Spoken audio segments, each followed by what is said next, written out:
우리는 정말 부자가 되고 있는 걸까? 아파트 가격은 오르고 주식 계좌의 숫자도 몇 년 전보다 커졌는데 이상하게도 마음 한편은 계속 불안하다. 최근 원달러 환율이 500원 선을 위협하면서 이 불안은 더 이상 막연한 감정이 아니라 구체적인 질문으로 바뀌고 있다. 내 자산의 가치는 과연 안전한가라는 질문이다. 환율 1,500원이라는 숫자는 많은 사람들에게 여전히 해외여행이 비싸지는 문제 정도로 인식된다. 그러나 환율은 여행 경비의 문제가 아니다. 이것은 한 국가의 화폐가 국제시장에서 어떤 평가를 받고 있는지를 보여주는 가장 직관적인 지표다. 다시 말해, 환율 급등은 대한민국 원화의 가치가 세계 기준에서 빠르게 낮아지고 있다는 경고음에 가깝다. 그럼에도 불구하고 우리는 이상할 만큼 차분하다. 이유는 간단하다. 원화 기준 자산 가격이 여전히 오르고 있기 때문이다. 집값은 몇 억씩 뛰었고 주가는 언젠가 다시 오른다는 기대가 남아있다. 문제는 여기서 시작된다. 우리는 자산의 가격을 보고 있지만 자산의 가치를 보지 않고 있다. 경제 전문가들은 이를 가치의 착시라고 부른다.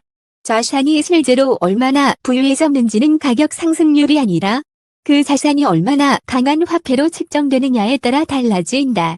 다시 말해, 원화로 얼마가 되었느냐보다 그 자산이 달러 기준으로 얼마의 가치를 가지는지가 더 중요하다. 서울의 한 아파트를 예로 들어보자. 몇 년 전 10억 원에 거래되던 아파트가 현재 11억 물결 12억 원이 되었다면 원화 기준으로는 분명한 수익이다. 그러나 이를 달러로 환산하는 순간 이야기는 달라진다. 환율이 크게 오른 지금 같은 아파트의 달러 가치는 오히려 줄어들었을 가능성이 높다. 숫자는 커졌지만 세계 어디서나 통용되는 기준으로 보면 자산은 제자리이거나 후퇴한 셈이다. 또 마찬가지다. 주가가 상승해 계좌는 플러스인데 환율을 감안하면 달러 기준 수익률은 미미하거나 오히려 손실인 경우도 적지 않다. 이 현상은 단순한 계산상의 문제가 아니다. 한국 자산시장 전체가 겪고 있는 구조적인 문제다. 국제금융 전문가들은 최근 한국 자산시장을 두고 원화 기준으로는 성장하지만 국제 기준에서는 정체된 시장이라고 평가한다. 외국인 투자자들의 시각에서 보면 이 문제는 더 명확해진다. 그들에게 중요한 것은 주가의 등락보다 환차손이다. 주가가 20% 올라도 환율로 20%를 잃으면 투자 성과는 제로가 된다. 이 때문에 외국인 자금이 한국 증시에서 빠져나가는 현상은 단순한 수급 문제가 아니라 화폐 가치에 대한 판단의 결과라는 분석이 나온다. 그렇다면 왜 이런 일이 벌어지고 있는 걸까? 왜 유독 원화의 가치만 이렇게 빠르게 약해지고 있는 걸까? 그 실마리는 지난 몇 년간의 통화 정책에서 찾을 수 있다. 세계 경제의 중심인 미국은 2022년을 기점으로 완전히 방향을 틀었다. 40년 만에 최악의 인플레이션을 잡기 위해 금리를 인상하는 데 그치지 않고 시중에 풀려 있던 달러를 적극적으로 회수하는 강력한 긴축 정책에 들어갔다. 그 결과 미국의 광의 통화량 증가는 최근 몇 년간 거의 정체 상태에 가깝다. 반면 한국은 다른 길을 걸었다. 경기 둔화와 부동산 시장, 가계부채 문제를 고려해 통화 공급을 비교적 빠른 속도로 늘려왔다. 통화량 증가 자체가 항상 나쁜 것은 아니다. 문제는 속도와 균형이다. 실물 경제의 성장 속도보다 통화량이 훨씬 빠르게 늘어나면 화폐의 가치는 떨어질 수밖에 없다. 한전직 한국은행연구위원은 이렇게 설명한다. 돈은 많아질수록 싸집니다. 이건 경제학의 기본입니다. 문제는 한국의 통화량 증가 속도가 경제 성장 속도를 크게 앞질렀다는 점입니다. 그 결과가 바로 환율 상승으로 나타나고 있습니다. 이를 비유하자면 이렇다. 달러라는 저수지는 물을 퍼내 수위를 낮추고 있는데 원화라는 저수지는 계속해서 물을 붓고 있다. 시간이 지날수록 어느 쪽 물이 더 귀해질지는 명확하다. 달러는 희소해지고 원화는 흔해진다. 환율은 그 차이를 숫자로 보여줄 뿐이다. 하지만 이 변화는 서서히 진행되기 때문에 체감하기 어렵다. 자산 가격이 오르고 있는 동안에는 더더욱 그렇다. 사람들은 집값 상승을 부의 증가로 받아들이고 주가 반등을 회복의 신호로 해석한다. 하위 화폐의 구매력과 국제적 가치는 조용히 꺾여 나간다. 경제학자들은 이 시기를 보이지 않는 붕괴의 시작이라고 부른다. 위기는 아직 폭발하지 않았지만 균열은 이미 깊게 들어가 있다는 의미다. 환율 500원이라는 숫자는 그 균열이 더 이상 숨겨지지 않는 단계에 들어섰다는 신호다. 더 우려스러운 점은 이 현상이 일시적인 충격이 아니라 구조적인 흐름일 가능성이 크다는 데 있다. 글로벌 자본은 냉정하다. 화폐 가치가 약해지는 시장에서 장기 투자를 지속할 이유는 없다. 이 판단이 누적될수록 자본 유출은 가속화되고 환율은 다시 오르는 악순환에 빠질 수 있다. 그럼에도 불구하고 정책 당국의 메시지는 상대적으로 차분하다. 일시적인 변동성이라는 표현이 반복되고 기초 재력은 튼튼하다는 말이 뒤따른다. 물론 공포를 조장할 필요는 없다. 그러나 문제의 본질을 축소하는 것도 해답은 아니다. 지금 우리가 마주한 질문은 단순하다. 우리는 정말 부자가 되고 있는가? 아니면 숫자만 커진 착시 속에 머물러 있는가? 환율 1,500원은 위기의 시작일까? 아니면 이미 진행된 변화의 결과일까? 질문에 답하기 위해서는 이제 자산 가격이 아니라 정책의 구조를 들여다봐야 한다. 그리고 그 과정에서 왜 정부와 중앙은행이 지금과 같은 선택을 할 수밖에 없었는지, 혹은 왜 다른 선택을 하지 않았는지를 냉정하게 따져봐야 한다. 환율의 문제는 거기서부터 훨씬 더 복잡한 국면으로 들어간다. 그 이야기는 다음 장에서 이어진다. 환율 1,500원이라는 결과를 이해하려면 이제 시선을 가격의 문제가 아니라 정책의 구조로 옮겨야 한다. 많은 사람들이 묻는다. 왜 한국은행은 금리를 올리지 않는가, 혹은 왜 정부는 보다 강력한 대응을 하지 않는가. 이 질문은 단순해 보이지만 그 답은 결코 단순하지 않다. 지금 한국 경제는 선택지가 없는 상태. 다시 말해 정책적 회통수에 가까운 상황에 놓여 있기 때문이다. 먼저 금리를 올리는 경우를 생각해보자. 적으로 이는 가장 교과서적인 해법이다. 국가의 금리 격차를 줄이고 원화 가치를 방어하며 외국인 자본 유출을 막을 수 있다. 현실의 한국 경제는 이 처방을 감당하기 어려운 구조를 안고 있다. 가장 큰 문제는 1,900조 원을 넘어선 가계부채다. 기준금리가 조금만 올라가도 수백만 가구의 이자 부담이 급증한다.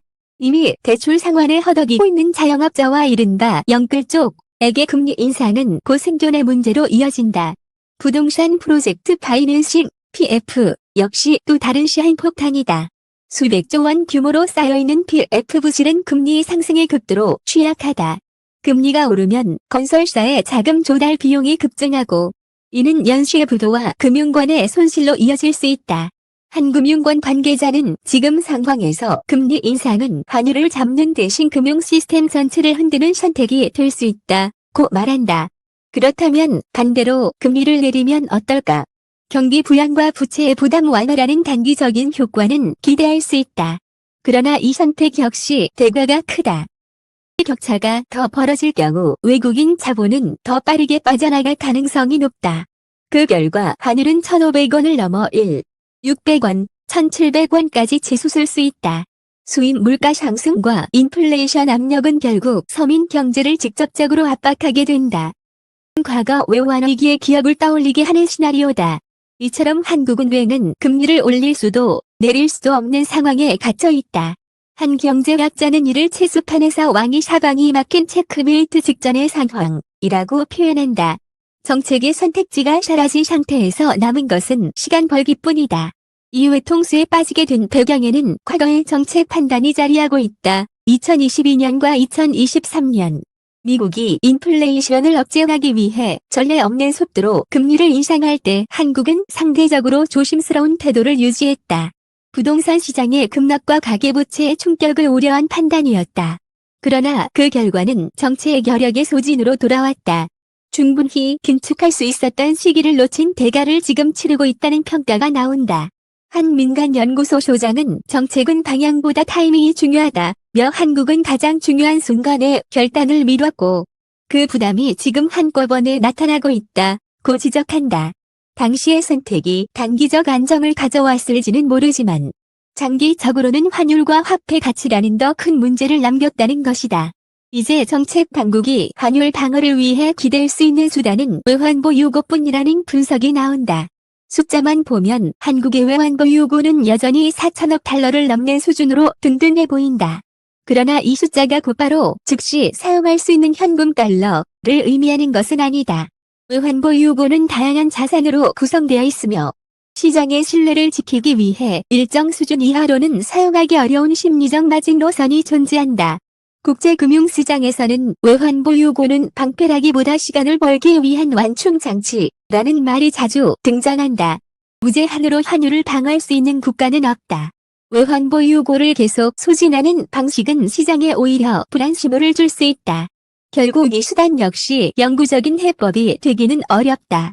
이런 상황에서 시선은 자연스럽게 정부의 재정 정책으로 옮겨간다. 경기가 둔화될 조짐을 보일 때마다 등장하는 해법은 추가 경정 예산과 대규모 재정 투입이다. 그러나 이 역시 위험한 선택일 수 있다.